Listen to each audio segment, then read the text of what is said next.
বলে আপনি কি যাবেন? তার মানে যাবো না কেন, কোনো সমস্যা তো নেই। অনেকে ভাবে যে ঢাকার বাইরে মেয়ে মানুষ যাবে কিনা, তো এটা প্রশ্ন করে। আপনার জার্নিটা কিভাবে শুরু হলো as a Uber driver? Uber driver actually এটা 17 সালের মেবি জুনের দিকে হয়তো আমি স্টার্ট করেছিলাম। আমি অ্যাকচুয়ালি সিঙ্গার, প্রফেশনাল সিঙ্গার, তো অনেক প্রোগ্রাম করতাম আগে।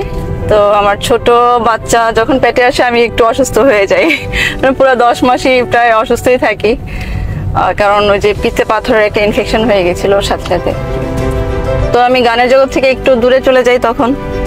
আর আমার হাজবেন্ডের তখন আবার চাকরিটাও চলে যায়, তো আমরা একটু ক্রাইসিসে পড়ে গেলাম ফ্যামিলি নিয়ে, বাচ্চা কাচ্চার খরচ সবকিছু মিলিয়ে।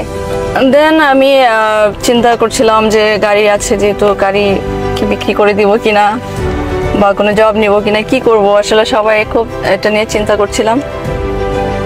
তো এক সময় আমার মনে হলো যে উবার আসছে তখন প্রথম বাংলাদেশে।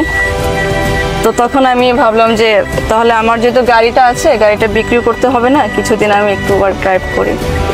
প্রথম তো ফ্যামিলি থেকে অবশ্য মানতেছিল না যে গাড়ি বিক্রি করে আমরা কোনো দোকান টোকান বা বিজনেস শুরু করি।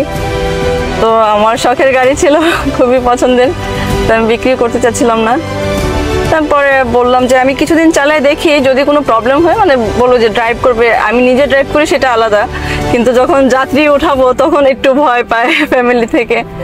তো আমি বললাম যে ঠিক আছে, আমি একটু ট্রাই করি, যদি কোনো প্রবলেম হয় ইনকেস আমি বন্ধ করে দিব, সমস্যা তো নেই।